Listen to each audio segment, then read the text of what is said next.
Marcus swung the bottle with everything he had. Full force, no warning. The glass exploded against the back of her skull, and she dropped face first into the table. Blood everywhere. He stood over her laughing, shaking broken glass off his hand like it was nothing. His boys hollered and slapped his back like he just scored a touchdown. 5 grown men surrounding 2 women in a bar, and they thought it was funny. They thought she was finished. They thought she was just some girl. They had no idea. The woman bleeding on that table was a Navy SEAL, and she was 3 seconds from waking up and making every single one of them regret the day they were born. Subscribe now, stay with me to the very end, and drop a comment with the city you're watching from. Let me see how far this story reaches. Harper Dalton opened her eyes and the world was sideways. Everything was wrong. The floor was where the ceiling should be. Sounds came in waves like someone was turning a radio dial back and forth. She could taste copper. She could feel something warm sliding down the back of her neck, pooling in the collar of her shirt. Blood, her blood. And then she heard laughing. Not nervous laughing, not uncomfortable laughing, the kind of laughing that comes from men who believe they've already won. Deep, ugly, satisfied laughing. Harper pressed her palms flat against the table and pushed herself up. Slowly, her arms were shaking not from weakness, but from something far more dangerous. From restraint, from the war inside her own body between the woman she was trying to become and the soldier she had been trained to be. "Stay down, sweetheart," a voice said from somewhere behind her. "You already lost." She didn't turn around. Not yet.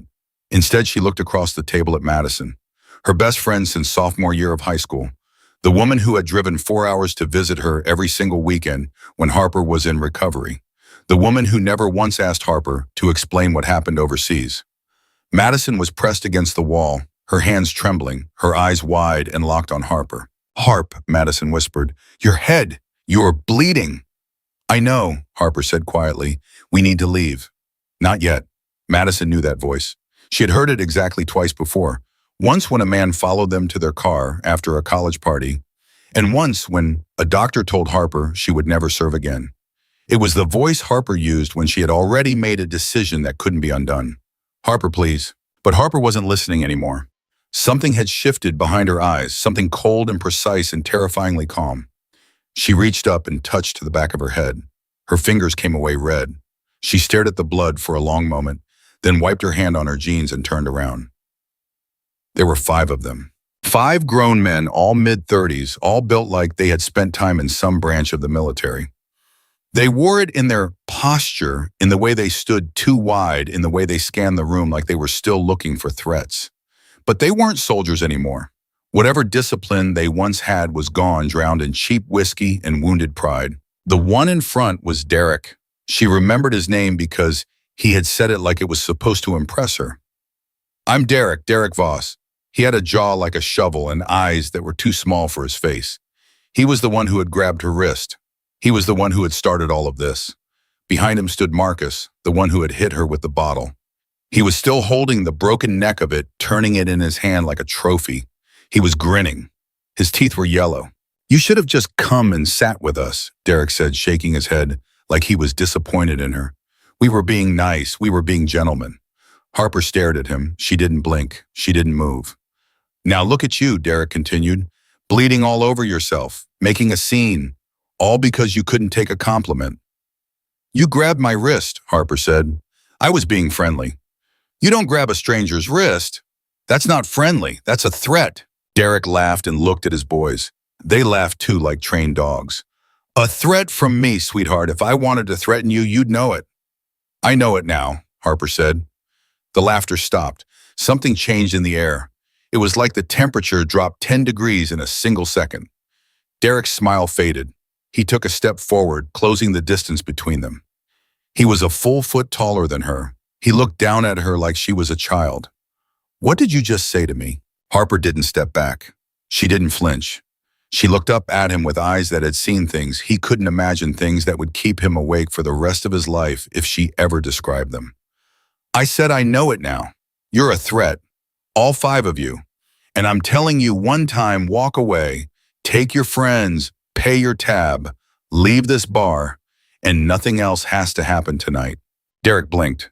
For just a moment, something flickered across his face. Not fear exactly, but something close.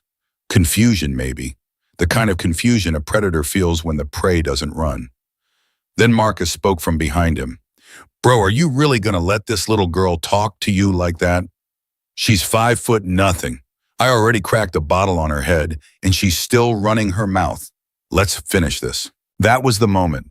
Harper would think about it later, lying in bed staring at the ceiling, replaying every second.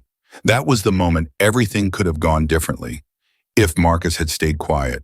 If Derek had listened to the small, scared voice in the back of his brain that was telling him something was very wrong about this woman.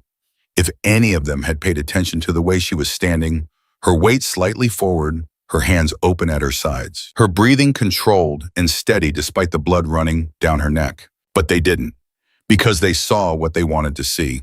A small woman, a target, an easy win. Derek reached for her again. This time Harper didn't just block. She moved. Fast. So fast that the men behind Derek didn't even see what happened. 1 second she was standing still, and the next Derek's wrist was bent at an angle that wrists are not supposed to bend, and he was on his knees making a sound that was somewhere between a scream and a whimper. I told you, Harper said, her voice flat and emotionless. I told you to walk away. Marcus lunged. He came in swinging with the broken bottle aiming for her face. Harper ducked under it, stepped inside his reach, and drove her elbow into his nose. The sound was like someone stepping on a bag of chips. Marcus dropped the bottle and grabbed his face with both hands. Blood poured between his fingers. My nose, he screamed. She broke my nose. She broke my freaking nose. The third man came from her left. She didn't know his name. It didn't matter. He threw a wild haymaker that had all his weight behind it and none of his brain. Harper sidestepped it, grabbed his arm, and used his own momentum to send him crashing into a table. The table collapsed under him. He didn't get up. The fourth man was smarter. He circled. He kept his distance. He was watching her now, really watching her, and Harper could see the exact moment he realized he was in trouble. Who the hell are you? He whispered. Harper didn't answer. She didn't have to, because Derek was back on his feet and he had found something on the floor. A knife. A folding knife that must have fallen out of someone's pocket during the chaos. He flicked it open with his thumb, and the blade caught the light. Madison screamed. The entire bar went silent. Every conversation stopped. Every glass was set down. 30 people stared at the scene unfolding in front of them. A bleeding woman, 5'3", surrounded by men twice her size, one of them now holding a knife. You think you're tough, Derek snarled. His wrist was swollen. His pride was shattered. And in his eyes, Harper could see something she had seen many times in the field. The look of a man who had decided he was willing to kill. Put the knife down, Derek. You don't tell me what to do. I'm not telling you. I'm warning you. There is a very big difference, he charged. It happened in 3 seconds. Harper shifted her weight to her back foot, waited until the blade was 6 inches from her chest, then exploded forward. She caught his knife hand at the wrist, twisted hard, and heard the joint pop. The knife clattered to the floor. Before Derek could scream, she was behind him, her arm locked around his neck in a rear choke that she had practiced 10,000 times on men much bigger and much more dangerous than him. Derek clawed at her arm, his face turned red, then purple. His movements became sluggish, then weak, then still. Harper held the choke for exactly 4 more seconds, counting in her head the way she had been trained, then released.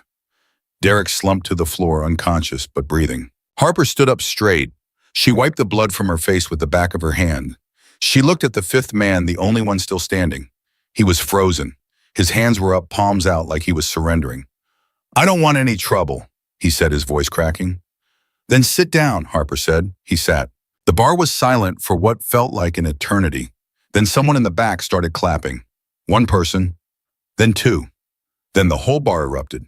People were standing up, shouting, cheering. A woman at the bar was crying. The bartender, a thick man with a gray beard, was on the phone with the police. But even he was staring at Harper with his mouth open. Harper didn't hear any of it. She walked back to Madison, sat down across from her, and pressed a bar napkin against the wound on her head. Are you okay? Madison asked, tears streaming down her face. I'm fine. You're not fine. You just fought 5 men. You're covered in blood. You probably have another concussion. Harper, we need to get you to a hospital. I said I'm fine, Maddie.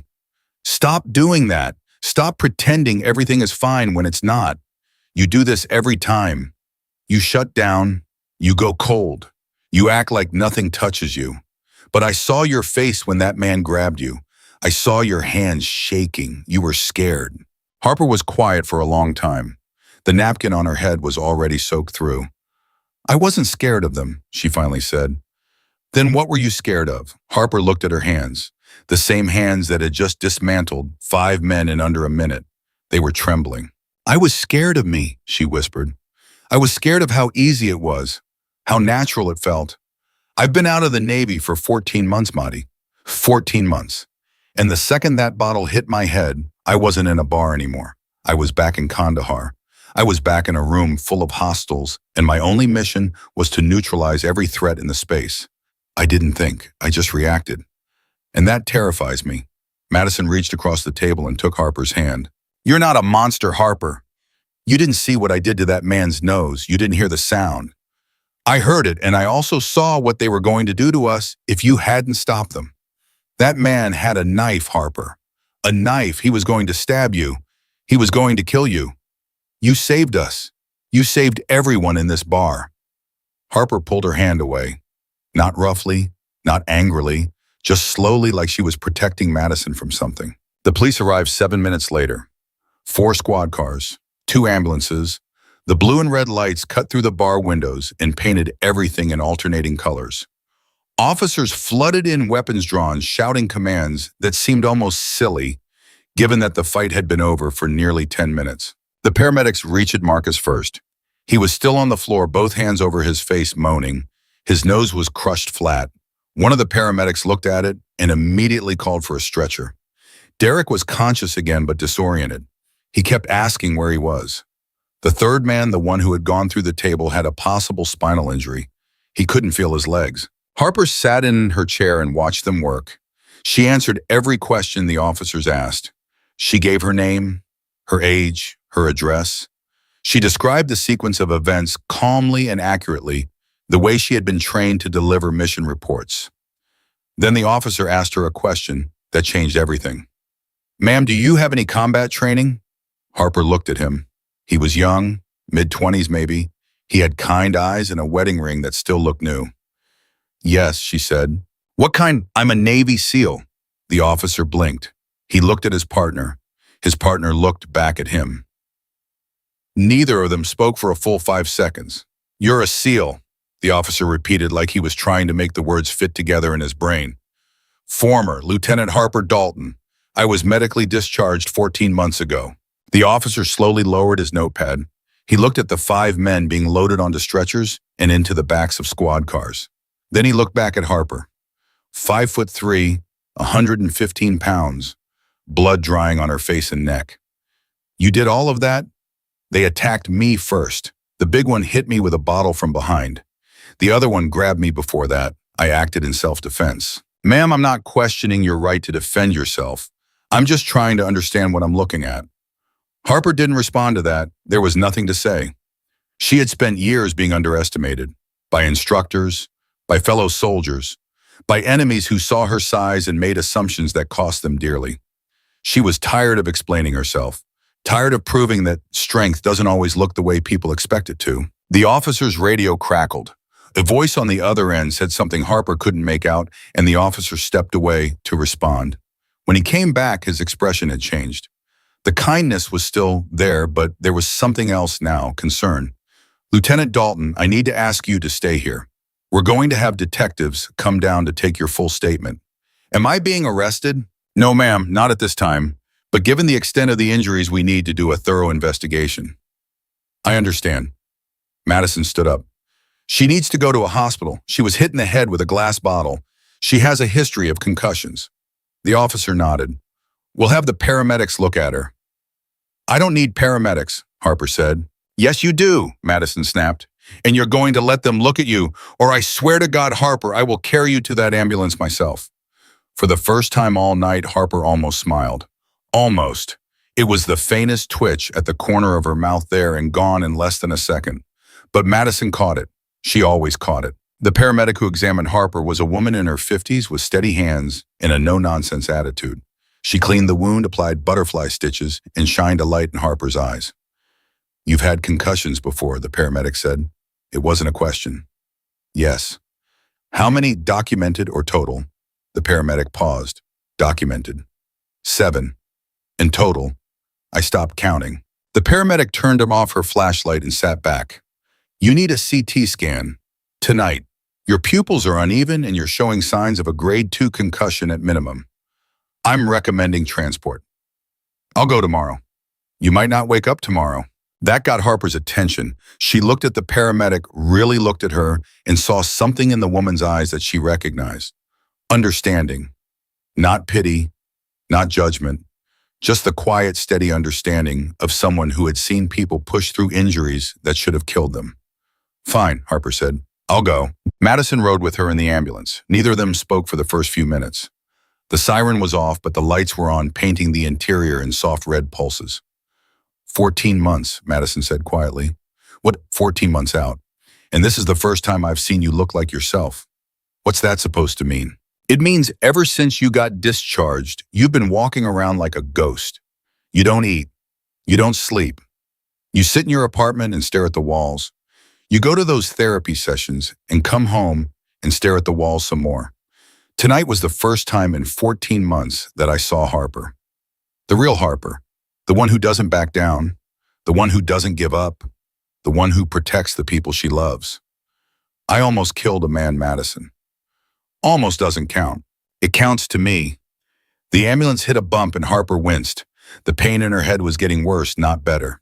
She closed her eyes and pressed her palms against her temples, trying to push back the pressure that was building behind her eyes. "They're going to come after me," Harper said. "What? Who?" "Those men, that Derek guy, he's not going to let this go. I embarrassed him in front of a bar full of people. I broke his wrist. I choked him unconscious. Men like that don't forget. Men like that don't forgive. Harper, he's in police custody. For now.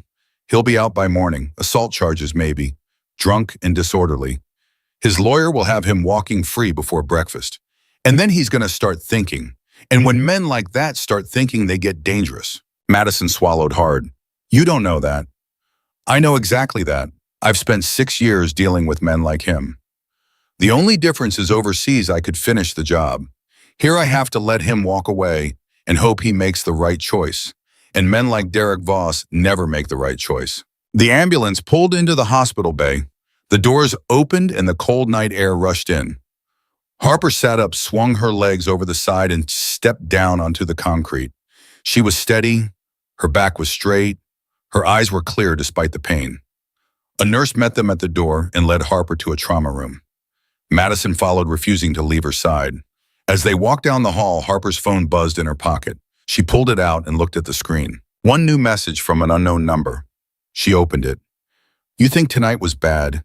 You have no idea who you just messed with. This isn't over, Lieutenant." Harper stared at the message. Her jaw tightened. Her grip on the phone turned her knuckles white. "What is it?" Madison asked. "What's wrong?"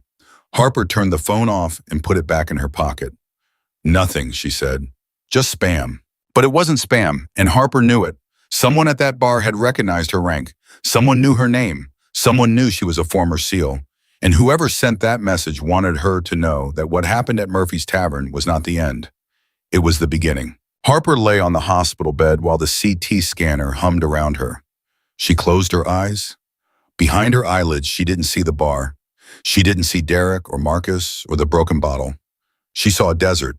She saw sand and smoke and a door she had kicked open 3 years ago in a compound that officially didn't exist. She saw the face of a man she had been ordered to capture. She remembered his eyes calm and calculating even as she put him on the ground. She remembered his last words before they dragged him away. "You think you're the hunter, but one day you'll be the prey." Harper opened her eyes. The scanner beeped. The test was done. A technician told her to wait while the results were read. Madison was in the hallway pacing, chewing her thumbnail the way she always did when she was worried. Harper pulled out her phone and turned it on. She read the message again. She read it 3 more times, and then she did something she hadn't done in 14 months. She opened her contacts and scrolled to a name she had promised herself she would never call again. A name from her SEAL days. A man who had been her commanding officer, her mentor, and the closest thing she had to a father figure since her own dad disappeared from her life. Commander James Westbrook. Her thumb hovered over the call button. She could feel her heartbeat in the wound on her head, throbbing in rhythm with her pulse. If she made this call, there was no going back. Calling Westbrook meant re-entering a world she had fought to leave. It meant admitting that civilian life hadn't just been hard. It had been a lie, a costume she wore over the warrior she still was. She pressed call. It rang once, twice, 3 times, and then a voice she hadn't heard in 14 months answered. Harper Dalton, I've been waiting for this call. You've been waiting. Harper pressed the phone harder against her ear. The CT scanner room was cold and the fluorescent lights above buzzed with a low hum that made her teeth ache. What do you mean you've been waiting? Commander James Westbrook let out a long breath on the other end of the line. The kind of breath that carried weight, the kind that told Harper he had been holding something back for a long time. Where are you right now? He asked. Hospital, Mercy General in San Diego. Are you hurt? I got hit with a bottle. I'm fine. You're not fine if you're calling me, and you swore you'd never call me again. Your exact words were, and I quote, I'm done with that life, Commander. Don't wait up. So either the world is ending or something happened tonight that scared you, and I've never known you to scare easy. Harper closed her eyes. He was right. She had made that promise 14 months ago, standing in his office at Naval Special Warfare Command, her discharge papers in her hand, tears she refused to let fall, burning the backs of her eyes. She had told him she was done. She had told him she was going to be normal. She was going to get a regular job, eat regular meals, sleep in a regular bed, and forget that she had ever been anything other than a regular woman. He had looked at her that day and said, "You'll be back." She had hated him for it. She hated him even more now because he was right. Something happened tonight, she said. I got into a fight at a bar. A fight, you. 5 men, they attacked me and my friend. Westbrook was quiet for a beat, and I put them all down. All 5 Albano, one of them pulled a knife. Is he alive? They're all alive, injured but alive. Good, that's good. Another pause. So why are you calling me Harper? You've handled worse than 5 drunks in a bar. You once cleared a building in Mosul with a broken hand and a jammed rifle. 5 civilians shouldn't have you calling your old CO at midnight. Harper opened her mouth, then closed it. She stared at the ceiling. The words felt heavy, like they were stuck in her chest, too big to fit through her throat. I got a message, she finally said. After the fight, from an unknown number. They called me Lieutenant. They knew my rank, James. They knew who I am. The silence that followed was different from the others. This wasn't a thinking silence. This was a scared silence. And Commander James Westbrook did not scare easily. Read me the message. You think tonight was bad. You have no idea who you just messed with. This isn't over, Lieutenant. Word for word. Word for word. The man who attacked you. What was his name? Derek Voss. The sound that came through the phone was barely audible. A sharp intake of breath. A whispered curse. And then Westbrook said something that made Harper's blood go cold. Get out of that hospital. Right now. Take your friend and go somewhere safe. Do not go home. Do not go anywhere predictable. I'll be in San Diego by morning. James, what's going on? Who is Derek Voss? Not on the phone, not like this. Just do what I'm telling you. Trust me. The last time you told me to trust you, I ended up in a cave in Afghanistan with no extraction team for 48 hours. And you survived because you trusted me. Trust me now, Harper. Please. He had never said please before. In 6 years of serving under his command, through missions in 7 countries across 4 continents, James Westbrook had never once said please. He gave orders. He expected them to be followed. Please was not a word that existed in his vocabulary. Until now. I'll go, Harper said. But when you get here, you're telling me everything. Everything, he agreed. The line went dead. Harper sat on the edge of the hospital bed for a long moment, staring at the phone. Her head was pounding. The fluorescent lights felt like needles behind her eyes. But the pain didn't matter. What mattered was the fear she had heard in Westbrook's voice. Real fear. Raw fear. The kind of fear that a decorated Navy commander should never carry. She found Madison in the hallway. Her best friend was sitting in a plastic chair, her legs pulled up to her chest, still wearing the outfit she had picked out so carefully for their night out. Her mascara was smeared. Her hands were shaking. "We need to leave," Harper said. "What the doctor hasn't even given you the results yet." "Now, Madison." Madison looked at her. She searched Harper's face for an explanation, for some sign that this was an overreaction, that Harper was being paranoid. But what she found there was something she had never seen before. Not anger, not determination, fear. "Okay," Madison whispered. "Okay, let's go." They left through a side exit.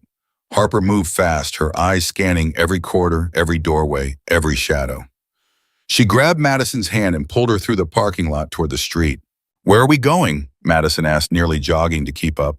"Somewhere they won't look." "They? Who is they?" "I don't know yet, but we're not going to find out by standing still." Harper flagged a cab 2 blocks from the hospital. She gave the driver an address that Madison didn't recognize, a motel on the outskirts of the city that Harper had never mentioned before. When they arrived, Harper paid cash, signed in under a fake name, and led Madison to a room on the second floor. The room was small and ugly and smelled like stale cigarettes, but it had 2 things Harper needed: a deadbolt on the door and a window facing the parking lot. Madison sat on the edge of one of the beds and watched Harper move through the room with a kind of quiet efficiency that was almost robotic. She checked the bathroom. She checked the closet. She locked the deadbolt, then propped a chair under the door handle. She pulled the curtain back just enough to see outside, then turned off every light except the one in the bathroom, which she left on with the door cracked. "Harper." "Yeah, you're scaring me." Harper stopped. She was standing by the window, her silhouette outlined by the dim glow of the parking lot lights. She turned and looked at Madison, really looked at her. And for the first time that night, the soldier dropped away and the friend was there instead. "I know," Harper said softly. "I'm sorry. I know this is insane. I know you didn't sign up for this. You came to San Diego to have drinks and catch up and make fun of me for not knowing how to use a dating app. And instead you're in a motel room to watching me sweep for threats like we're behind enemy lines." "That's not what scares me," Madison said. "Then what?"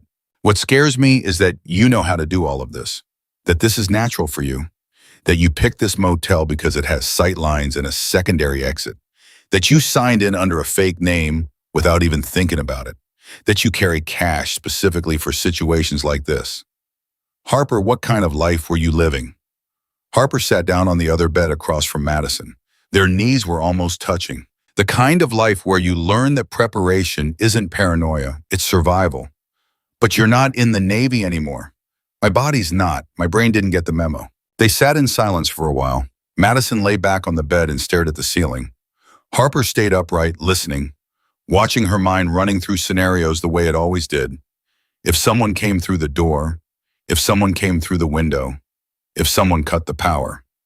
She had a response for each. She always had a response. At 2:14 in the morning, Harper's phone rang. Not a text, a call from the same unknown number. Harper stared at the screen. It rang 3 times. 4, 5. "Don't answer it," Madison said, sitting up. Harper answered it. For a long time there was nothing, just breathing. Slow, steady, controlled breathing. The kind of breathing that belongs to someone who is used to silence, who is comfortable in it, who uses it as a weapon. Then a voice, male, deep, calm in a way that was more frightening than any scream. "Lieutenant Dalton, I hope your head feels better." "Who is this?" "That's not the right question.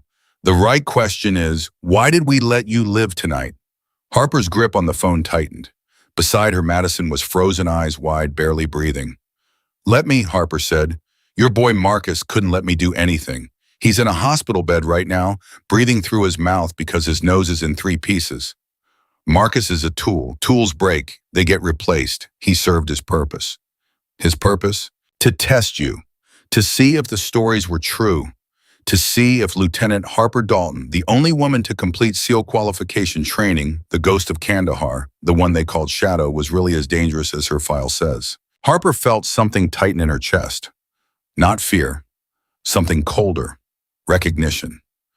Whoever this man was, he had access to information that shouldn't exist outside of classified military databases. Her call sign, her mission history, the details of operations that were buried under layers of top-secret clearance. "You have my attention," Harper said. "Good, because what I'm about to tell you will change everything you think you know about your father." The room tilted. Harper felt it, a physical shift, like the floor had suddenly angled beneath her. Her father, Colonel Richard Dalton, the man who had raised her, trained her, pushed her to be the best, and then vanished from her life when she was 19 years old without a word, without a letter, without a single explanation. "My father is dead," Harper said. "Is he? He died in a training accident at Fort Bragg, 2017. I attended the funeral. I folded the flag." "You folded a flag? That's all you did? Did you see a body?" Harper's mouth went dry. She tried to swallow and couldn't, because the answer was no. She had not seen a body. The casket had been closed. She had been told it was standard procedure for the type of accident that killed him. She had believed it because she needed to believe it, because the alternative was too terrible to consider. "What do you want?" Harper asked, and her voice was barely a whisper. "I want you to understand what's coming. Your father didn't die in a training accident, Lieutenant. Your father stole something from very powerful people, and then he disappeared. For 8 years we've been looking for him. For 8 years we've been patient. And then tonight his daughter, the one person he loved more than his own life, walked into a bar in San Diego and announced herself to the world. I didn't announce anything. You put 5 of my men in the hospital. That's an announcement. That's a flare. And now everyone who's been looking for Richard Dalton knows exactly where to find the next best thing. I'm not my father. No, you're his weakness." The line went dead. Harper sat perfectly still. Her phone was still pressed against her ear, even though there was nothing left to hear. Her heart was hammering so hard she could feel it in her teeth. Her vision was narrowing, the edges going dark the way it used to in combat, when the adrenaline hit so hard that her body couldn't process anything except the immediate threat. "Harper!" Madison's voice sounded like it was coming from very far away. "Harper, what did he say? Who was that?" Harper lowered the phone slowly. She looked at Madison, and in that moment, her best friend saw something she had never seen in Harper Dalton's eyes before. Not fear, something worse than fear, doubt. The kind of doubt that comes when the ground you've been standing on your entire life suddenly cracks open, and you realize it was never solid to begin with. "My father might be alive," Harper said. "What?" "My father, the funeral, the flag, all of it. It might have been a lie." Madison grabbed Harper's shoulders. "Stop, breathe, talk to me. What are you saying?" But Harper couldn't talk. Not yet. Because her mind was racing through every memory she had of her father, every conversation, every training session, every moment, searching for the crack, the flaw, the one piece that didn't fit. And she found it. She found it instantly, because it had always been there, sitting in the back of her mind like a splinter she could never quite reach. The letter. 3 days before the accident, her father had sent her a letter. Not an email, not a text, a handwritten letter sent from an address she didn't recognize, with no return address. She had been in the middle of SEAL training at the time, pushed to her absolute breaking point, surviving on 3 hours of sleep and pure stubbornness. The letter had said only 3 things. Trust no one. Remember what I taught you. And a string of numbers that she had memorized but never understood. 20 digits, no pattern she could identify.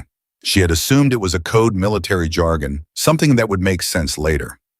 But later never came, because 3 days after the letter arrived, her father was dead. Or so she had been told.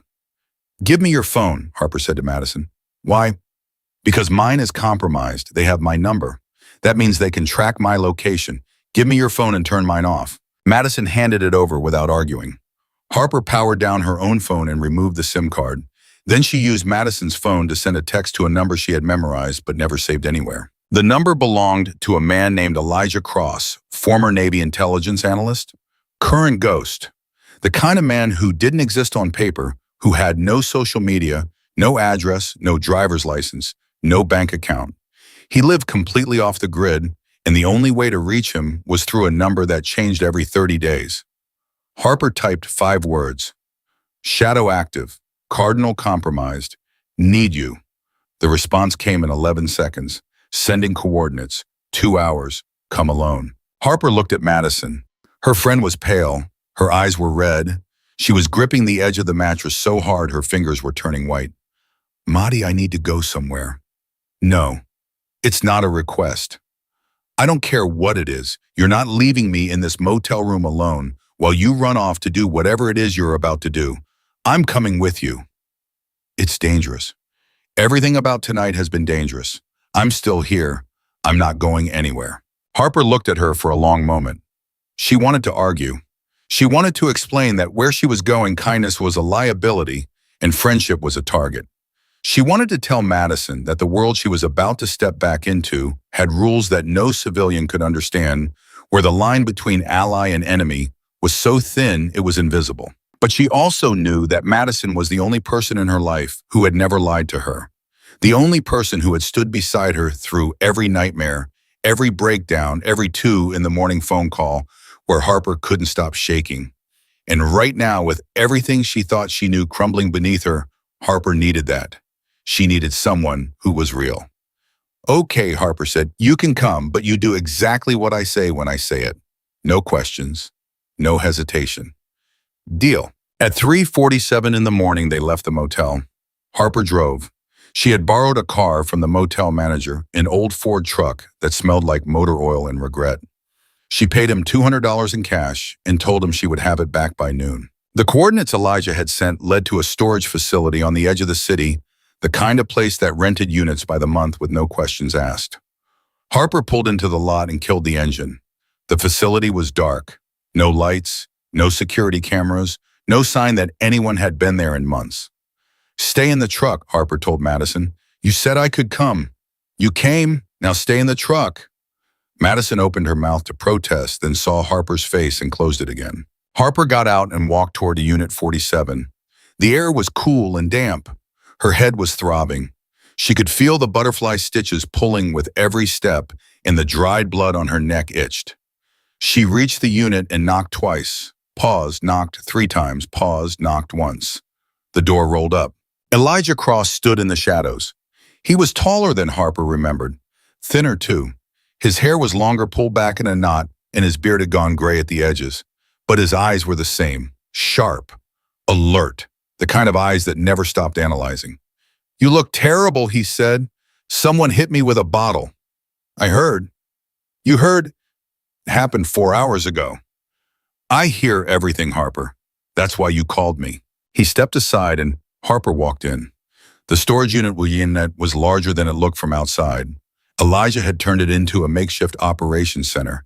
There were monitors, hard drives, maps pinned to the walls, stacks of files that looked like they had been pulled from places where files are not supposed to be pulled from. Harper stopped in the center of the room and turned to face him. Tell me about Derek Voss. Elijah crossed his arms. Derek Michael Voss, age 34, former Army Ranger dishonorably discharged in 2019 for conduct unbecoming. Son of Colonel Martin Voss, who was court-martialed in 2016 for involvement in a military equipment theft ring. The case that ended Martin Voss's career was built on testimony from one man. My father, Harper said. Your father.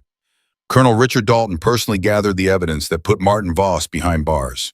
Voss lost everything, his career, his pension, his family name. He died in a federal prison in 2020. Heart attack, or at least that's what the report says.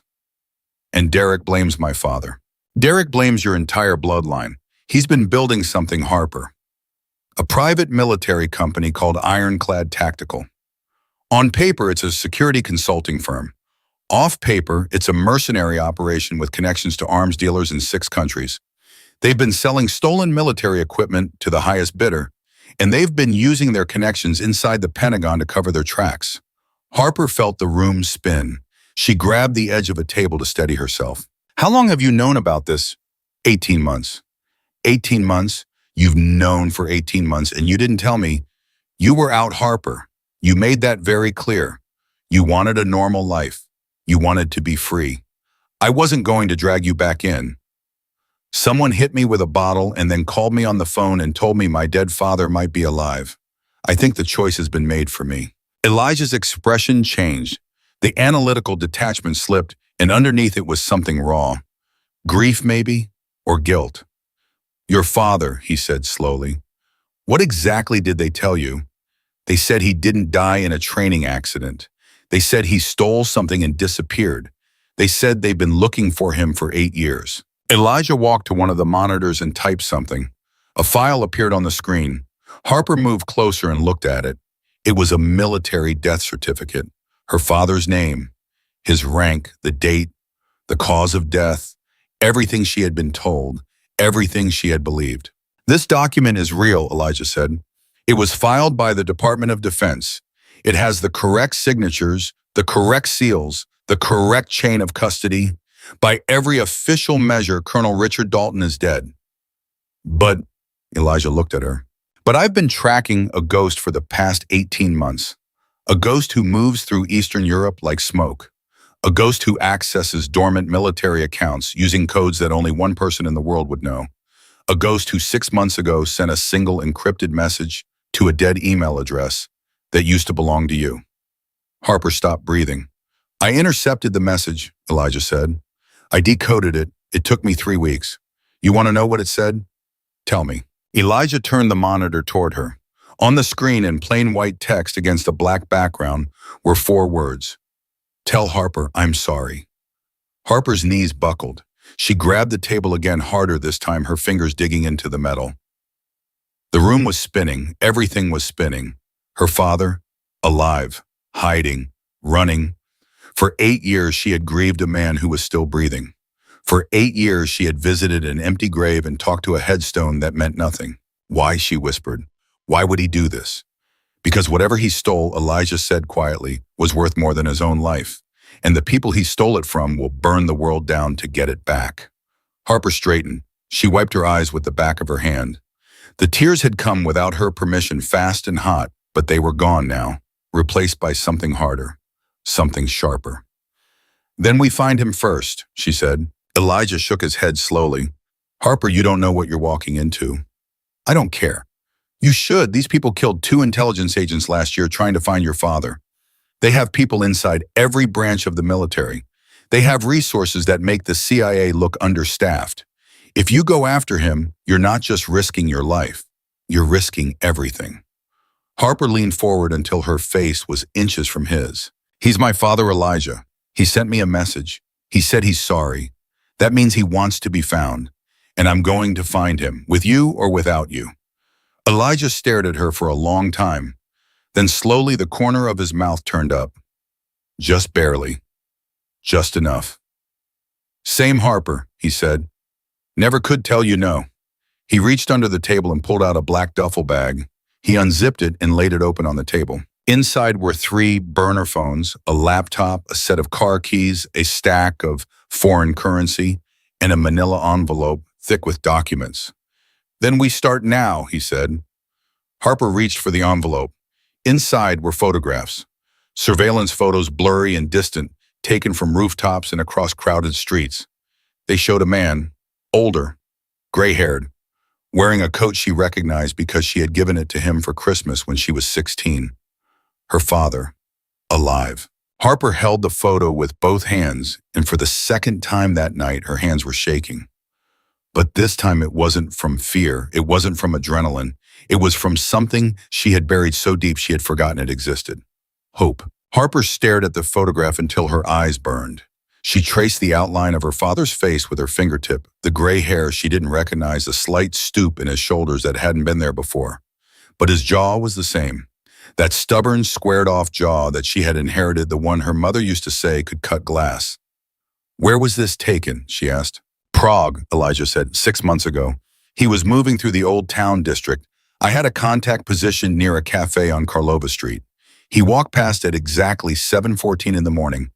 My contact got 3 shots before he disappeared into the crowd.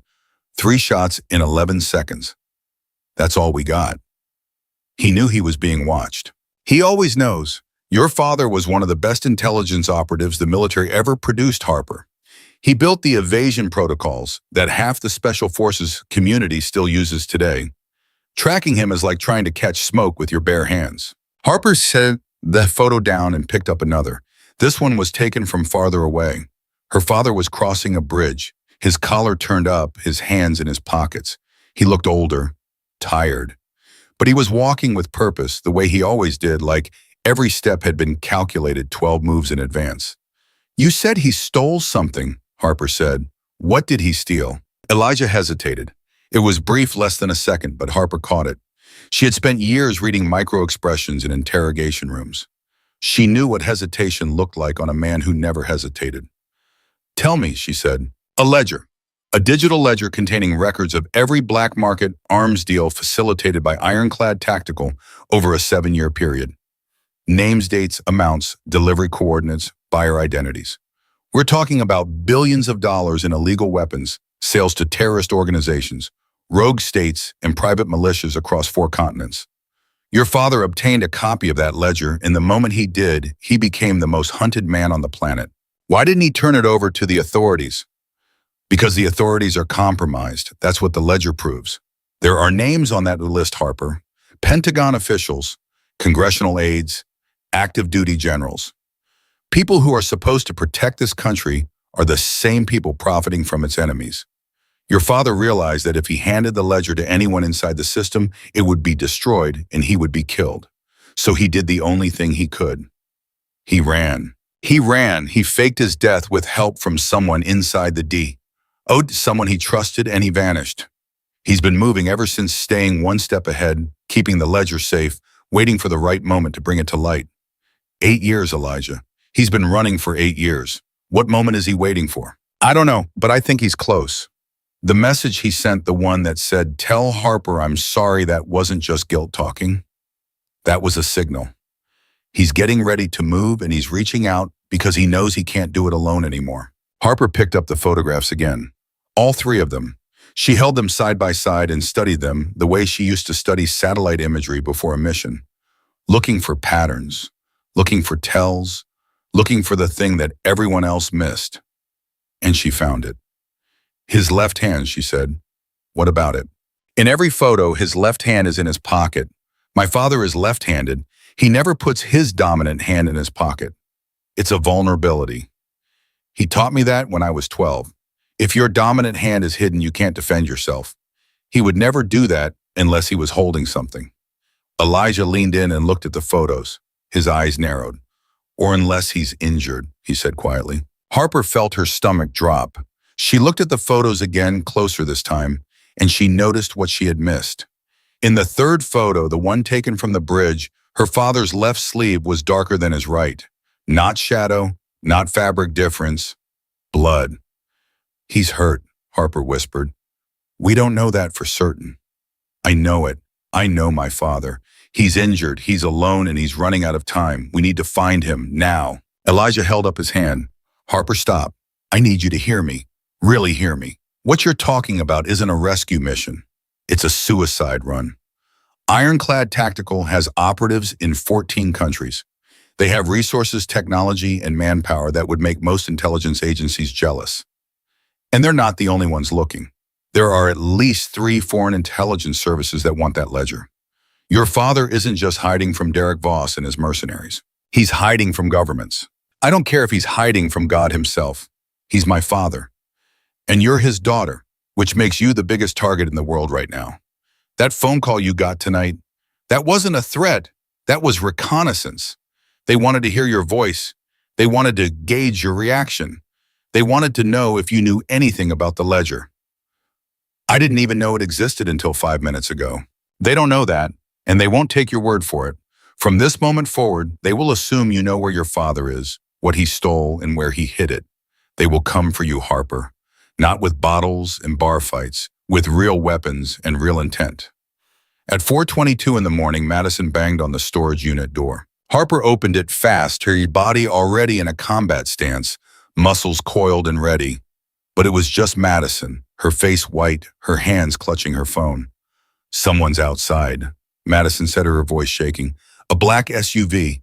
It pulled into the lot 2 minutes ago and parked at the far end. The headlights are off, but the engine is running." Elijah was already moving. He grabbed the laptop, slammed it shut, and shoved it into the duffel bag. He swept the photographs off the table and stuffed them into the manila envelope. His movements were fast, but controlled, practiced, like he had rehearsed this exact scenario 100 times. "How did they find us?" Harper asked. "They didn't find us. They found her." Elijah pointed at Madison. Her phone. You said you turned yours off, but you didn't turn hers off." If they have access to cellular tracking, and they do, they've been following her signal since you left the hospital. Harper looked at Madison. Madison looked at her phone like it was a grenade. Turn it off, Harper said. Now pull the battery if you can. Madison's hands were shaking so badly she almost dropped it. Harper took it from her, powered it down, and popped the back cover. She yanked the battery and threw both pieces into the corner of the storage unit. We go out the back, Elijah said. He grabbed the duffel bag and slung it over his shoulder. There's a gap in the fence behind the fourth row of units. I cut it myself 3 months ago for exactly this reason. My car's parked on the other side on the street. How do you live like this? Madison whispered. Elijah looked at her with something close to pity. You get used to it. I don't want to get used to it. Then stay close and stay quiet. Maybe you won't have to. They moved fast. Harper took point, her body low, her eyes adjusting to the darkness. Behind her, Madison gripped the back of Harper's jacket and followed blindly.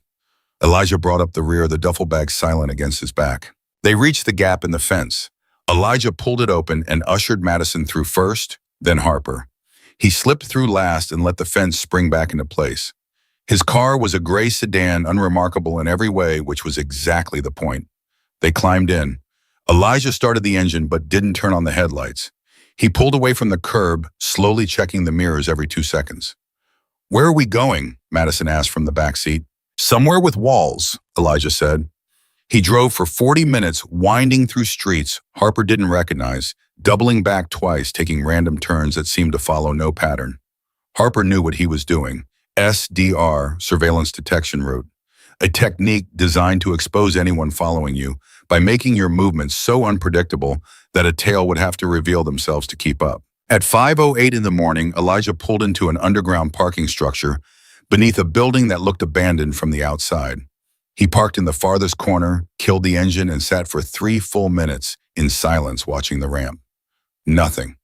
We're clear, he said, for now. He led them through a service door down a hallway that smelled like concrete dust and into an elevator that shouldn't have worked but did. They went up 4 floors. The elevator opened into a loft that Elijah had clearly been using as a safe house. There were supplies, water, food, a cot in the corner, and more monitors connected to cameras that showed feeds from the parking structure, the street outside, and the building's entrance. Madison collapsed onto the cot. She was shaking badly now, the adrenaline crash hitting her hard. Harper knelt beside her and put a hand on her shoulder. I'm going to get you out of this, Harper said. How? I don't know yet, but I will. You keep saying that. You keep saying you'll figure it out. But this isn't a bar fight, Harper. These people tracked my phone. They had a car outside that storage unit within an hour. They know your name, your rank, your father. This is real. This is the kind of real that gets people killed. I know. Then stop pretending you have a plan and tell me the truth. Are we going to be okay? Harper looked at her best friend, the girl who had braided her hair in 10th grade, the woman who had held her hand when they told her she'd never serve again, the only person in the world who loved Harper not for what she could do, but for who she was. No, Harper said quietly. We're not okay, not right now, but I'm going to make it okay, I promise you that. Madison grabbed Harper's hand and held it tight. Her grip was fierce, almost painful, the grip of someone holding on to the only solid thing in a world that had stopped making sense. I believe you, Madison said. I don't know why, but I believe you. At 5:39 in the morning, Elijah called Harper to the monitors. You need to see this. Harper walked over and looked at the screen. Elijah had pulled up a news feed. The headline made her blood freeze. A local reporter was standing outside Murphy's Tavern, the bar where everything had started. Behind her, the parking lot was filled with police vehicles and yellow tape. But that wasn't the story. The story was the scrolling text at the bottom of the screen. Marcus Webb, one of the men injured in the bar altercation, was found dead in his hospital room at approximately 4 a.m. Cause of death is under investigation. Dead, Harper said. I didn't kill him. I broke his nose, that's it. You didn't kill him, Elijah confirmed. Someone else did. Who? Think about it. Marcus was the one who hit you with the bottle. He was also the one most likely to talk. Drunk, stupid, scared, and in police custody. If someone asked him questions about Derek Voss, about Ironclad Tactical, he would have folded in minutes. He was a liability. So they killed him. They silenced him. And they did it while he was in a hospital bed surrounded by nurses and security. That tells you everything you need to know about how far their reach extends. Harper stared at the screen. Marcus Webb, yellow teeth, stupid grin. The man who had smashed a bottle against her head just hours ago. Dead, murdered in his hospital bed to keep him from talking. They'll blame me, Harper said suddenly. The police, the media. I'm the one who put him in that hospital. I'm the one with the military record and the combat training. They'll look at me first. They're already looking. That's why we're here. That's why we don't move until we have a plan. Harper's mind was racing.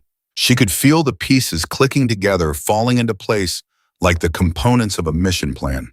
Her father, the ledger, ironclad tactical, Derek Voss, the dead man in the hospital.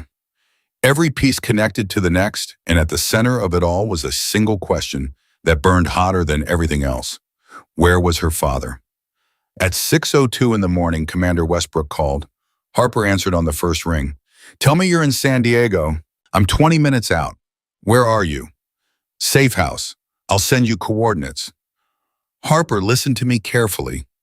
Marcus Webb is dead. I know, I saw the news. It's worse than the news. San Diego PD has issued a person of interest bulletin in your name. They haven't called it a warrant yet, but it's coming. The DA is under pressure. A former Navy SEAL puts 5 men in the hospital, and then one of them turns up dead. That's a headline they can't ignore. I didn't kill him, James. I know you didn't, but the public doesn't know that, and the people behind this are counting on that confusion. They're framing you, Harper. They're using your own skills against you. Everything you did in that bar to defend yourself is now being weaponized to make you look like a trained killer who went too far. What do I do? You trust me, you let me get to you, and then we figure this out together, but Harper, there's something else.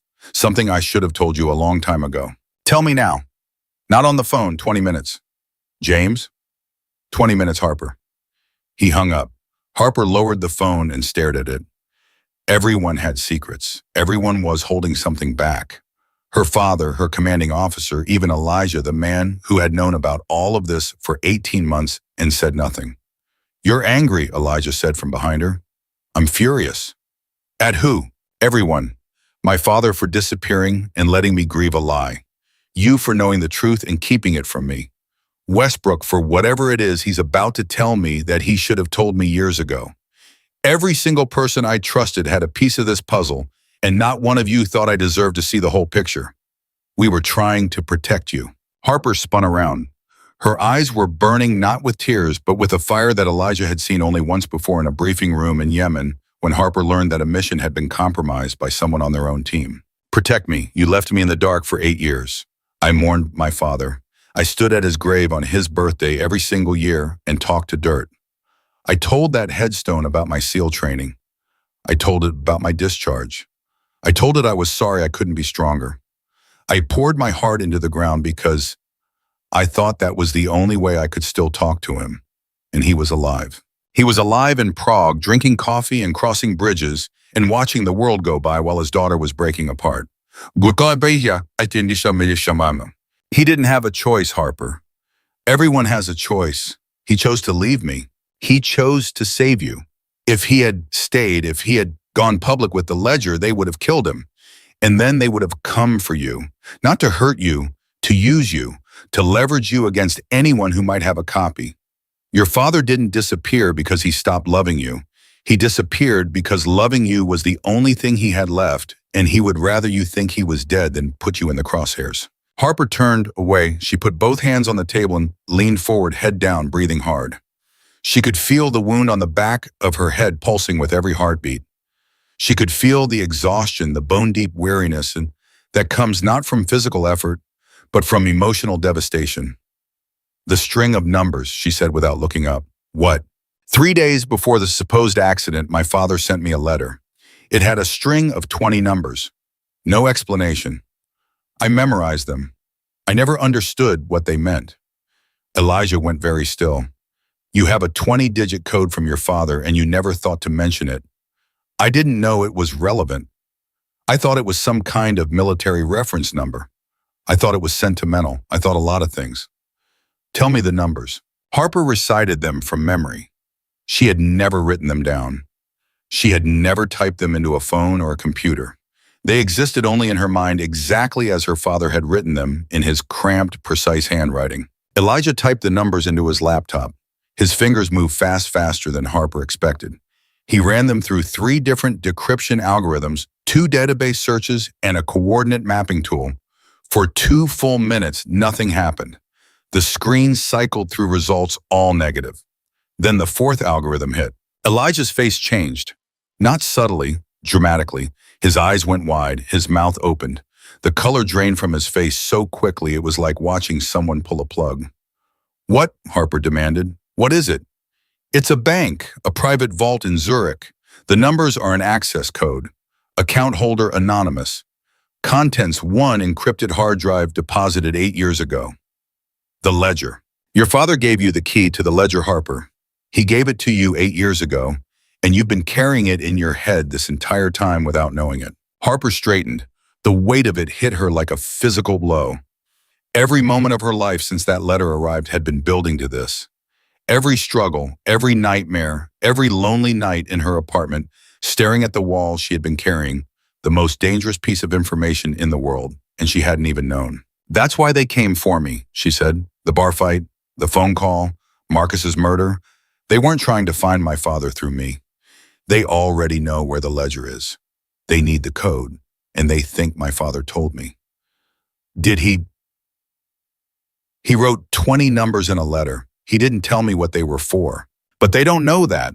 All they know is that Colonel Dalton's daughter, the person he loved most in this world, might be holding the key to a vault that could bring down a billion-dollar criminal network and expose some of the most powerful people in the American military. Harper, you're not just a target anymore. You're the target." At 6:27 in the morning, the building's front door camera showed a man walking in alone, tall, broad-shouldered, gray at the temples, walking with the confident, measured stride of a man who had commanded respect his entire life. Commander James Westbrook had arrived. Elijah buzzed him in. 2 minutes later, the elevator doors opened and Westbrook stepped into the loft. He looked at Elijah first, then at Madison, who was curled up on the cot trying not to fall apart, and then at Harper. He stopped. He stared at her for a long time, at the blood on her shirt, at the butterfly stitches on the back of her head, at the look in her eyes that was no longer the look of a woman trying to be a civilian. "You look like your father," he said. "Don't," Harper said. "Don't start with that. You said you had something to tell me, something you should have told me a long time ago. So tell me, right now. No more secrets, no more protection. Tell me everything or get out." Westbrook took a deep breath. He reached into his jacket and pulled out a folded piece of paper. He held it for a moment like it weighed 1,000 pounds, and then he handed it to Harper. She unfolded it. It was a letter, handwritten, her father's handwriting. But this one was not addressed to her. It was addressed to Westbrook, and it was dated 3 weeks ago. "He's been in contact with you," Harper said, her voice barely controlled. "My father has been in contact with you. For how long?" 2 years. 2 years. Harper. 2 years you've been talking to my dead father, and you let me grieve. You stood next to me at that grave. You handed me tissues when I cried. You told me he would be proud of me. And the whole time you knew he was alive." "Read the letter," Westbrook said. Harper looked down. Her father's handwriting filled the page. She read the first line and her hands began to shake. "James, they found the vault. I'm out of time. I'm sending you this because I can't send it to her. Not yet. Not until I know she's ready. But if something happens to me before I can finish this, you need to tell Harper the truth. All of it. And you need to tell her one more thing." Harper turned the page. "Tell her the numbers she carries are not just a code. They are a key. And the lock they open doesn't just contain a ledger. It contains proof of what really happened in Kabul. The mission that ended my career. The mission that never officially existed. She needs to know, James. She deserves to know. Because the people who destroyed me are the same people who will come for her. And when they do, she needs to be ready. She was always the strongest of us all." Harper lowered the letter. Her hands were shaking so violently the paper rattled. Tears rolled down her cheeks, but her jaw was set, her eyes burning with something that went beyond anger, beyond grief, beyond betrayal. "Kabul," she said. "What happened in Kabul?" Westbrook looked at her with eyes full of a pain he had carried for far too long. That, he said, is where everything began. Westbrook sat down heavily on a metal folding chair. He rubbed his face with both hands, the way a man does when he's about to say something that's been eating him alive for years. Harper stood over him, the letter still trembling in her grip, waiting. Elijah leaned against the wall with his arms crossed, watching. Madison had sat up on the cot, her exhaustion replaced by a terrified alertness. Kabul, Westbrook began, November 2018. Your father was leading a classified operation under a program called Nightfall. It didn't exist on paper. No congressional oversight. No official chain of command. It was run out of a black budget office inside the Pentagon by a man named General Arthur Gaines. I know that name, Harper said. You should. He signed your father's death certificate. Harper felt like she'd been punched in the chest. General Arthur Gaines, she had met him once at her father's memorial service. He had shaken her hand, looked her in the eye, and told her that her father was one of the finest officers he had ever known. He had spoken at the ceremony. He had called Richard Dalton a hero, and he had signed the document that erased him from the world. Keep going, Harper said through clenched teeth. Nightfall was supposed to be a weapons interdiction program. Your father's team was tasked with tracking stolen American military equipment in the region, finding it and destroying it before it ended up in enemy hands. Simple enough on the surface, but 3 months into the operation, your father discovered something that changed everything. The equipment wasn't being stolen, Harper said. It wasn't a question. She could feel the shape of the truth before Westbrook even said it. No, it wasn't being stolen. It was being sold, deliberately, by people inside our own military. Gaines had built a pipeline. American weapons manufactured for the United States Armed Forces were being rerouted through shell companies and sold to militant groups across the Middle East and North Africa. Ironclad Tactical was the middleman. They handled logistics, transport, and payment processing through offshore accounts. And the profits were being funneled back to a network of officials in Washington who were using the money for everything from political campaigns to personal enrichment. How many people were involved? At the time your father discovered it, we estimated between 40 and 60 individuals across the military intelligence community and Congress. Some were active participants. Others were silent beneficiaries who looked the other way in exchange for a cut. And my father found proof. Your father did more than find proof. He copied the entire financial record of the operation. Every transaction, every name, every dollar. He embedded it in an encrypted hard drive that couldn't be accessed without a specific 20-digit code. The numbers he sent me. The numbers he sent you. Harper looked at the letter again. Her father's handwriting blurred through her tears. She blinked hard and forced herself to focus. What happened in Kabul, James? What happened on the mission? Westbrook went quiet. Not the strategic silence of a man choosing his words carefully. The raw, gutted silence of a man reliving the worst night of his life. November 14th. Your father was running a routine interdiction with a 6-man team. They were supposed to hit a warehouse outside Kabul where a shipment of stolen Javelin missiles was being stored. Standard operation, in and out, 45 minutes maximum. But it wasn't routine. It was a trap. Gaines knew your father was getting close to the truth. He knew your father had accessed the financial records. So he fed him false intelligence. He sent your father's team into a warehouse that was rigged to blow. The plan was simple. Kill the team, destroy the evidence, blame it on enemy action. No investigation, no questions. But my father survived. Your father survived because he was the most paranoid operator I have ever known. He always ran his own intelligence verification before a mission. Always. He noticed a discrepancy in the satellite imagery, a shadow that shouldn't have been there, a vehicle that didn't match the pattern. 30 minutes before the assault, he pulled 2 members of his team and repositioned them as overwatch.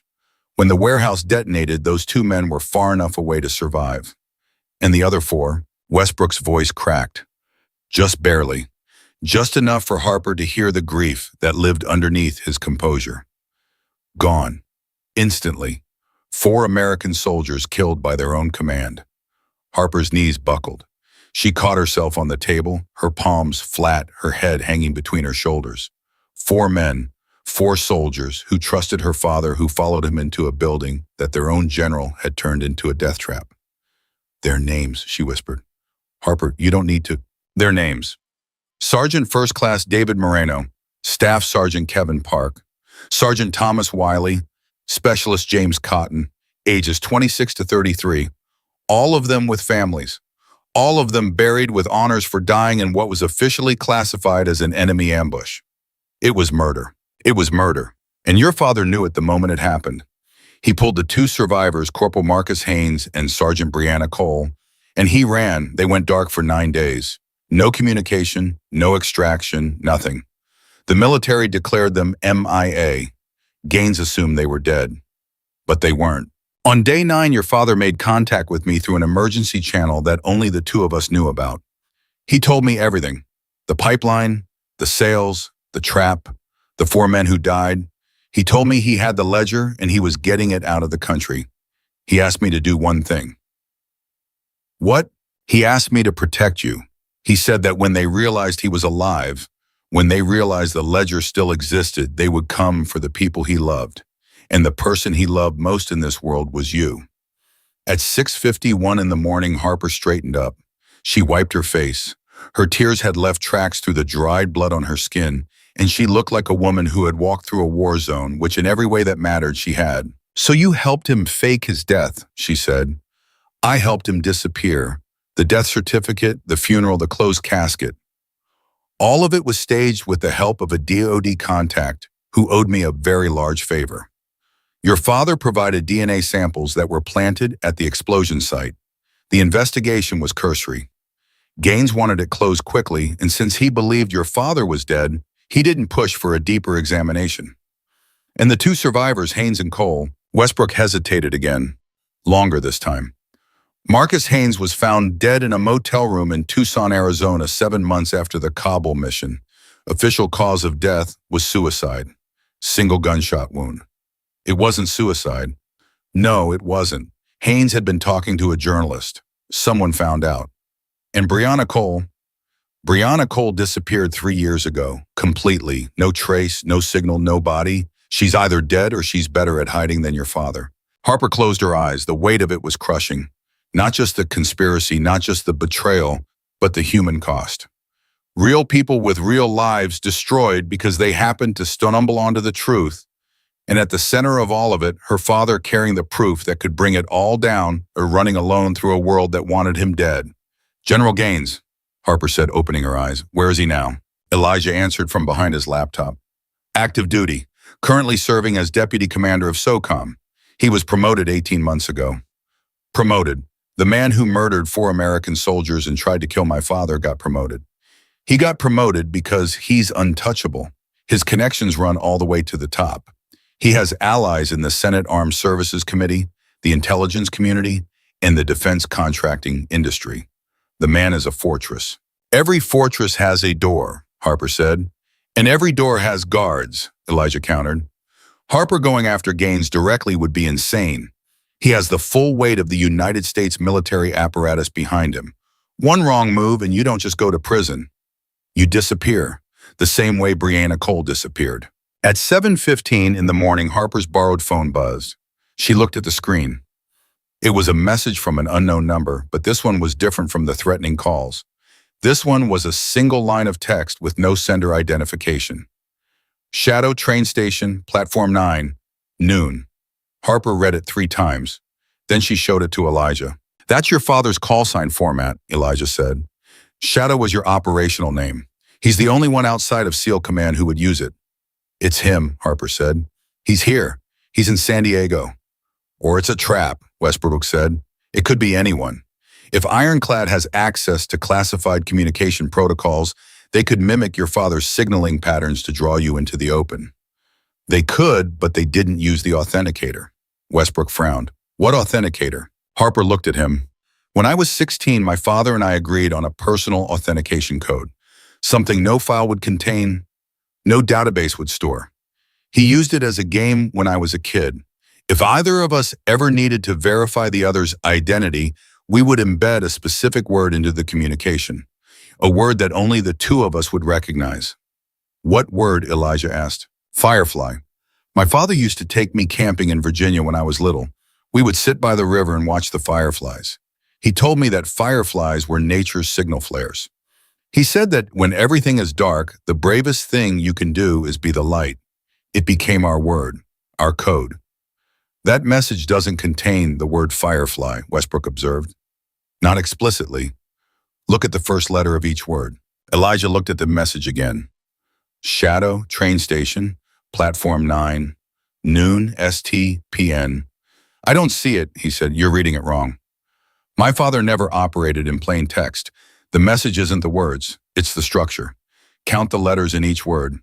Shadow 6, train 5, station 7, platform 8, 9-4, noon 4. 657-844, Elijah repeated. Now convert them. Sixth letter of the alphabet is F.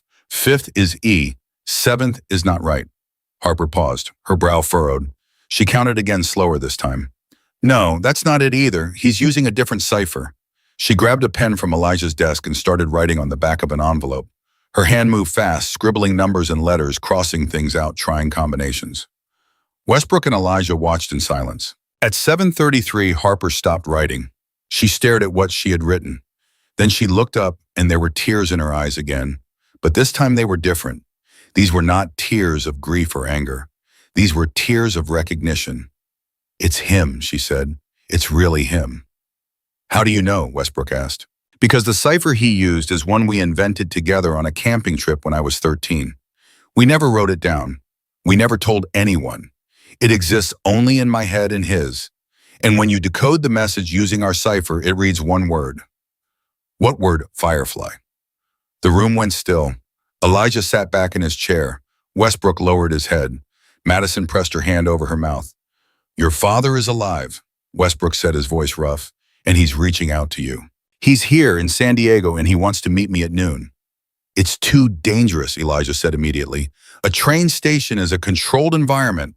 Cameras everywhere. Limited exits. If Ironclad is watching, and they are watching, you'd be walking into a kill box. He chose a public location because he knows I'd be harder to grab in a crowd. My father doesn't make mistakes like that. If he picked that station, he has a reason. Or he's desperate, Westbrook said. A desperate man makes desperate choices. Then that's even more reason to go. If he's desperate, he's running out of options. And if I don't show up, he disappears again. Maybe forever this time. At 8:02 in the morning, Harper made a decision. She was going. No debate, no discussion. She was going to that train station, and she was going to see her father for the first time in 8 years. But she wasn't going blind. She had 4 hours to prepare, and she intended to use every second. Elijah, I need floor plans of the station. Every entrance, every exit, every service corridor. I need camera positions and security patrol schedules. Already pulling them up. James, I need you to run interference. If San Diego PD is looking for me, I need to move through that station without being flagged. Can you make some calls? I'll handle it. Madison, Harper turned to her friend. Madison looked back at her with exhausted, terrified eyes. I need you to stay here. No. Madi, this isn't the bar. This isn't a motel. Where I'm going, if something goes wrong, people could die. Real people. I can't protect you and complete the mission at the same time.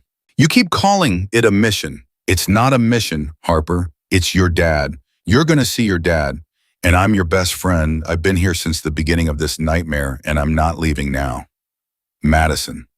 Don't you Madison me. I held your hand when you cried at that grave. I sat with you on the anniversary of his death every single year.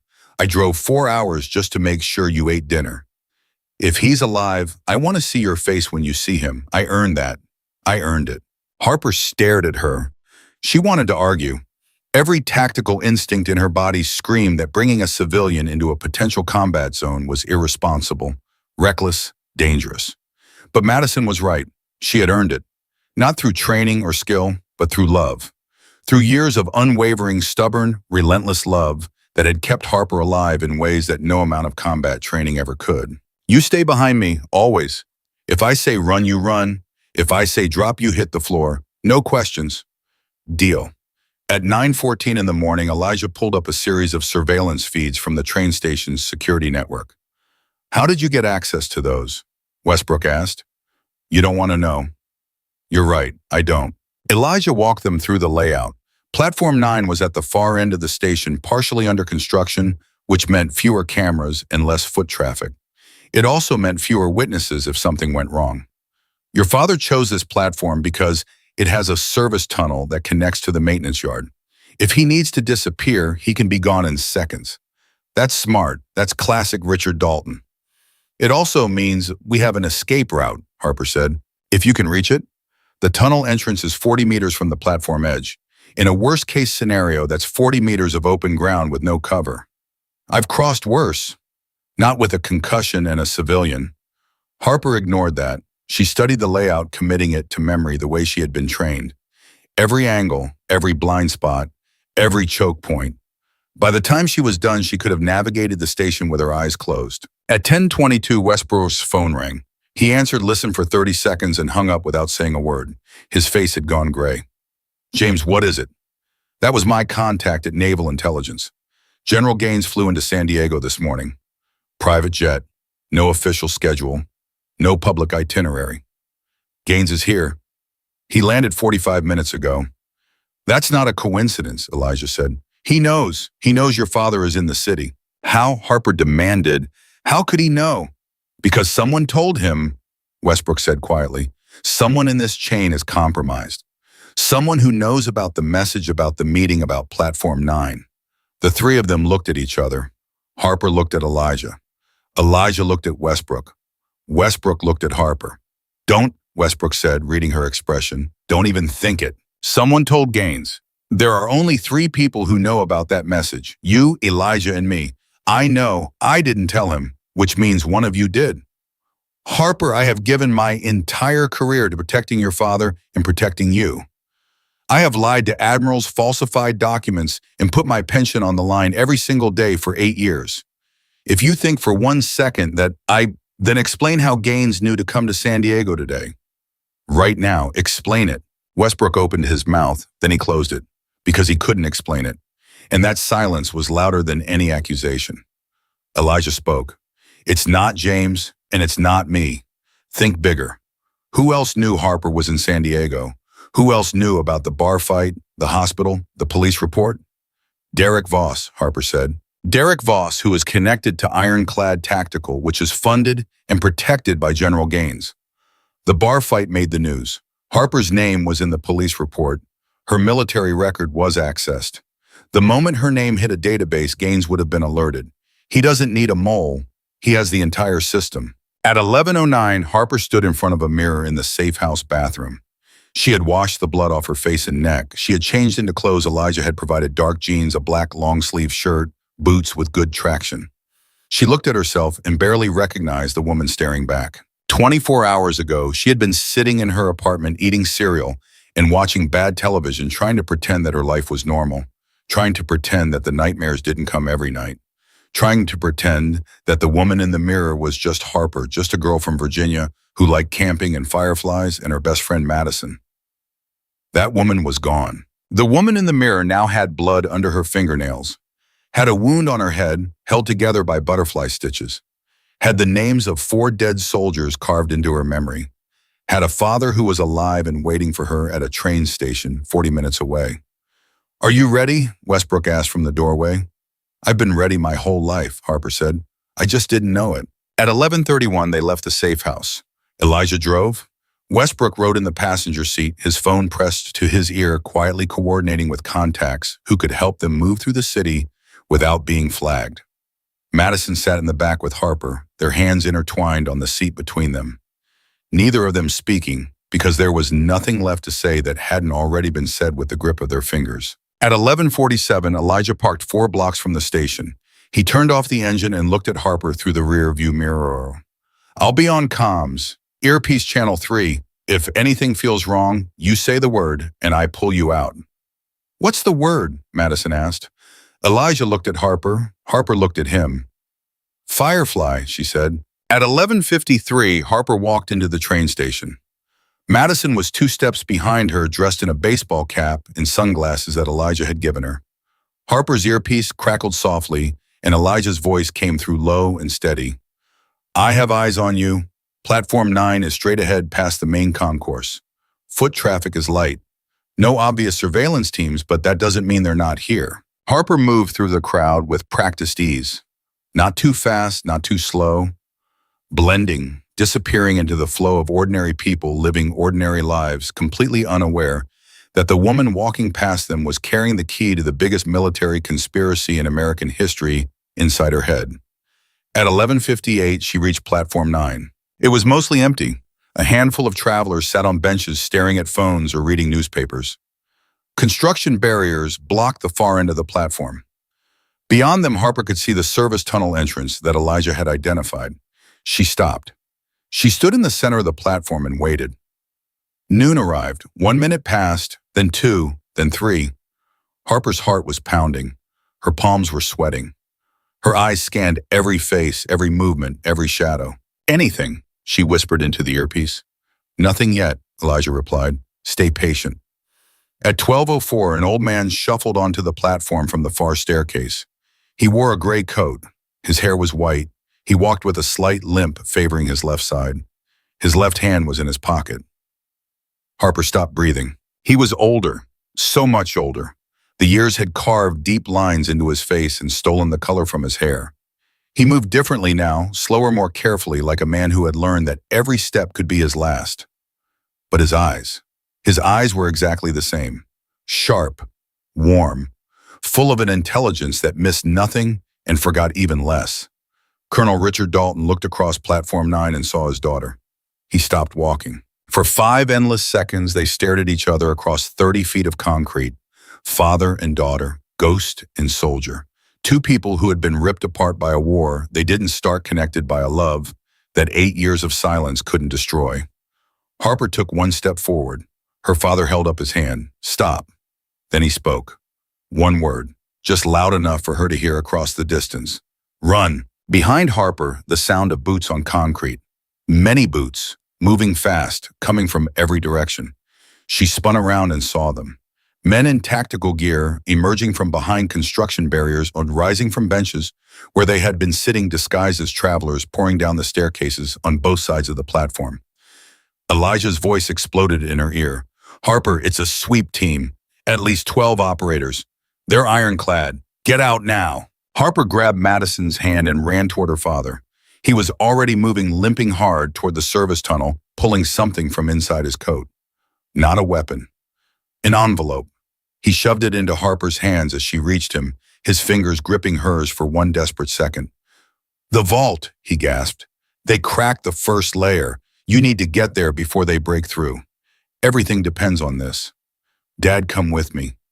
I can't run fast enough. Not anymore. Go. Now. I'm not leaving you. Richard Dalton looked at his daughter. For 1 moment, the spy, the fugitive, the ghost, all of it fell away. And he was just a father looking at his little girl. You were always the bravest of us, he said. Now prove it. Go. He pushed her toward the tunnel. Then he turned and walked directly toward the advancing operators. His hands raised his back straight, buying her time with the only thing he had left. His life. Harper ran. She pulled Madison into the service tunnel, the darkness swallowing them whole. Behind them she heard shouting. Commands. The sound of a man being forced to the ground. She didn't look back. She couldn't. Harper ran through the darkness of the service tunnel with Madison's hand locked in hers. Their footsteps echoed off concrete walls. Behind them, the sounds from the platform were fading, swallowed by distance and stone, but Harper could still hear them. The shouts, the commands, the heavy thud of a body being forced to the ground. Her father's body. Harper, keep moving. Elijah's voice crackled in her earpiece. I'm tracking your position. The tunnel splits in 200 meters. Go left. It leads to the maintenance yard. I have a vehicle staged on the service road. Harper didn't respond. She just ran.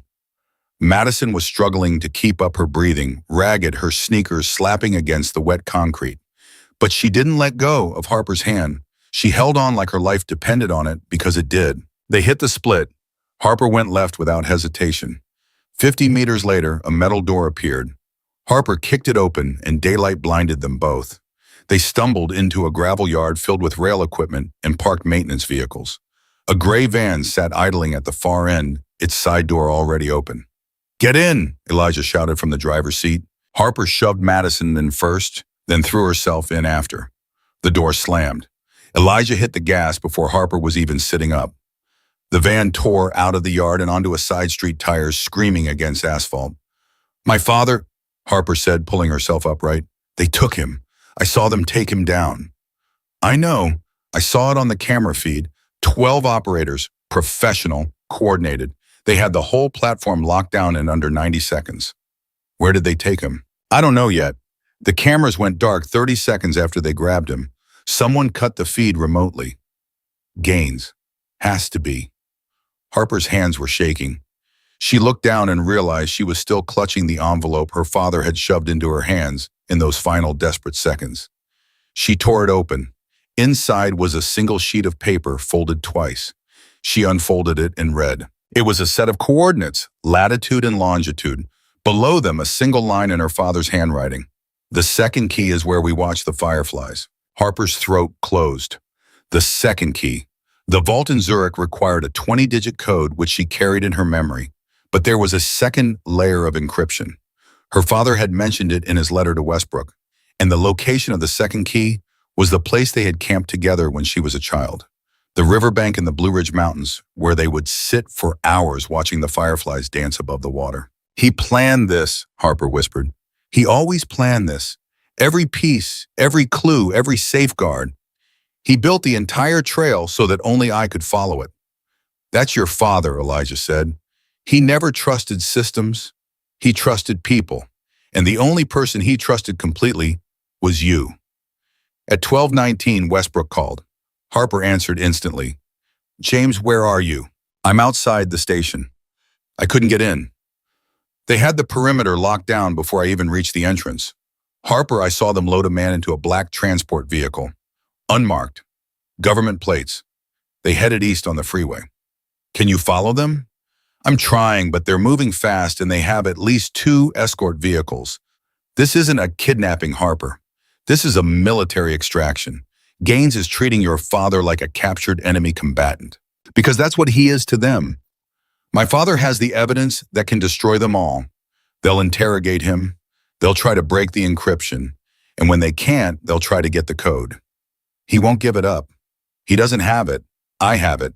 Which means they'll figure that out eventually, and then they'll come for me." "How long?"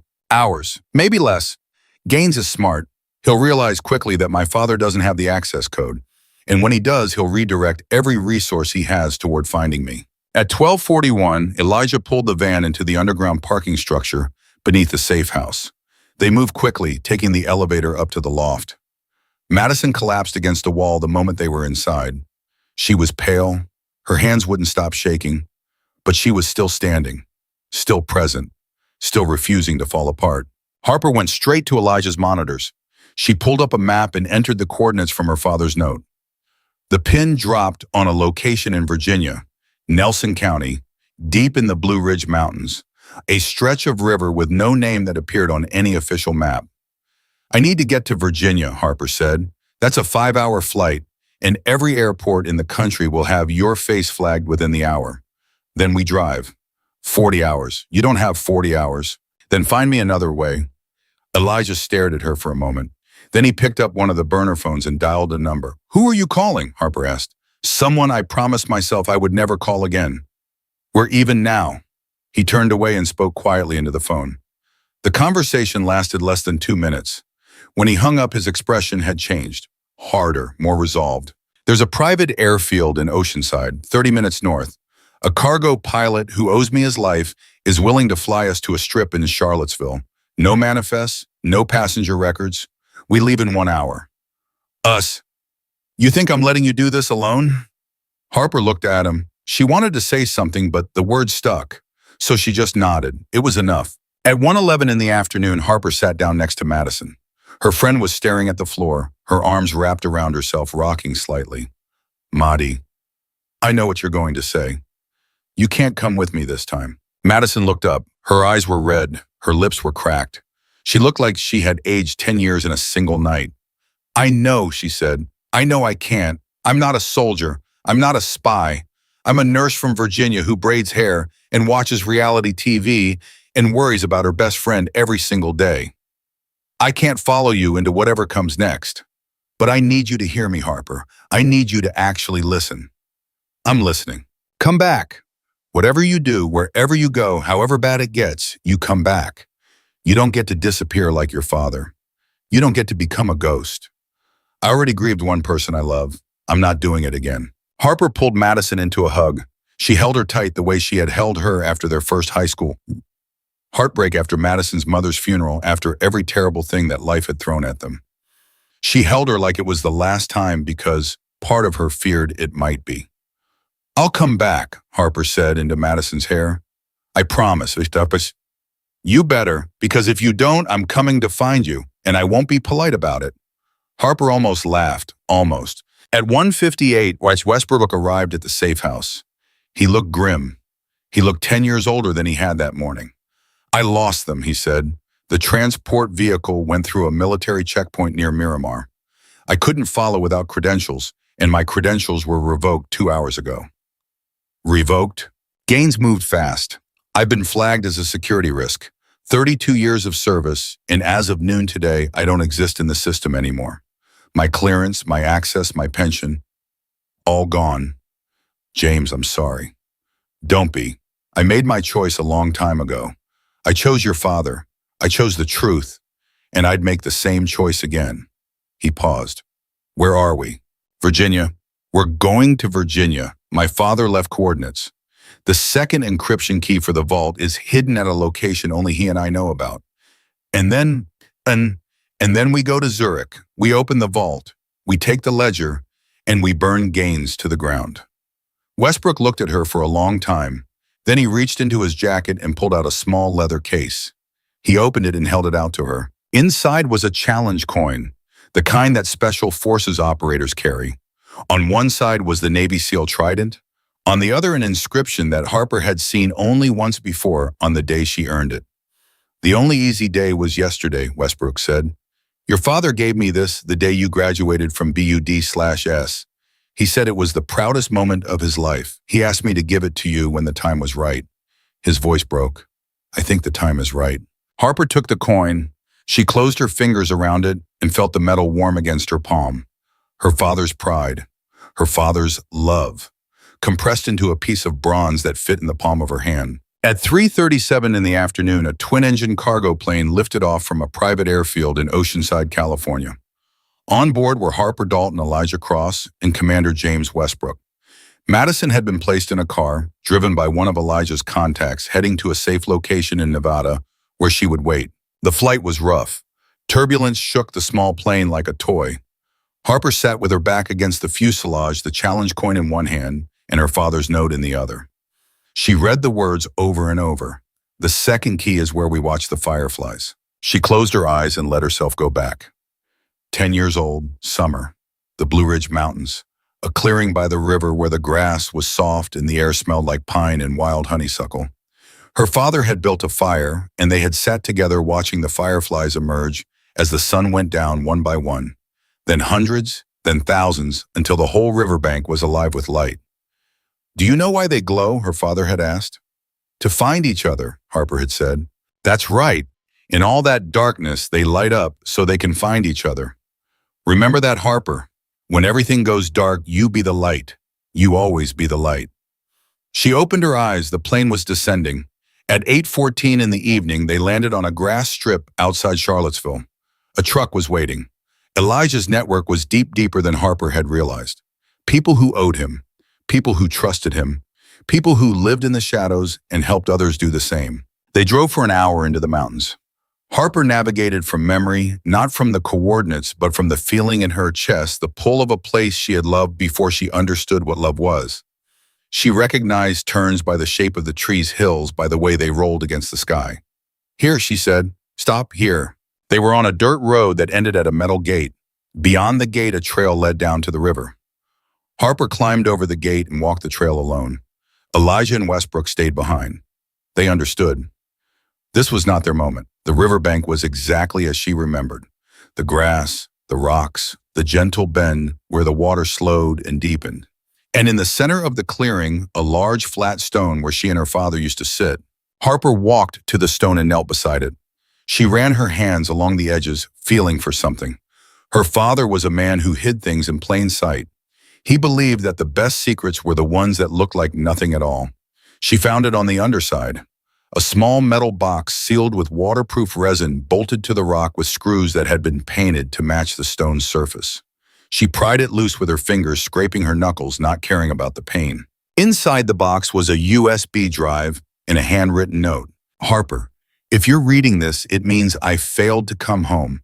I'm sorry. I'm sorry for the years I stole from you. I'm sorry for the grave you visited. I'm sorry for every birthday, every Christmas, every ordinary Tuesday that I should have been there and wasn't. This drive contains the second encryption layer for the Zurich vault. Combined with the code I sent you, it will unlock everything. The ledger, the names, the proof. Use it, not for revenge, not for anger. For the 4 men who died in Kabul because they trusted the wrong people. For Haynes, who was murdered for trying to tell the truth. For every soldier who puts on a uniform, believing that the people above them are honorable. Give them the truth they deserve. And then when it's done, go live your life. Be happy. Find someone who makes you laugh. Watch the fireflies. I love you more than anything I've ever known, Dad. Harper pressed the note against her chest and cried. Not the silent, controlled tears of a soldier. The raw, ugly, broken sobs of a daughter who had lost her father twice and was now holding his words against her heart in the exact spot where he had taught her to be brave. She cried until there was nothing left. And then she stood up, wiped her face, put the USB drive in her pocket, and walked back up the trail. Elijah and Westbrook were waiting. They saw her face. They didn't ask. I have it, she said. We go to Zurich. At 11:41 that night, Elijah's phone rang. He answered, listened, and his face went absolutely white. What? Harper demanded. Your father escaped. What? The transport. Somewhere between Miramar and the interrogation site, the vehicle stopped at a military fuel depot. Your father was handcuffed in the back with 2 guards. When the vehicle stopped, he dislocated his own thumb to slip the cuffs, incapacitated both guards, and disappeared into the desert. That's my dad, Harper said, and for the first time in 24 hours, she smiled. There's more. Before he disappeared, he accessed one of the guards' radios and broadcast a message on an open military frequency. Every base within 200 miles heard it. What did he say? Elijah looked at her with something between admiration and disbelief. He said General Arthur Gaines is a traitor to the United States of America. The proof exists. It's coming. And there's nothing you can do to stop it. Then he destroyed the radio and vanished. Harper felt her chest swell. Her father, 61 years old, injured, hunted, alone, and still fighting, still the bravest man she had ever known. Gaines will be in full panic mode now, Westbrook said. That broadcast went to every military communications officer on the West Coast. He can suppress it, classify it, deny it, but he can't unhear it. People will talk. Questions will be asked. Then we give them answers, Harper said. We get to Zurich.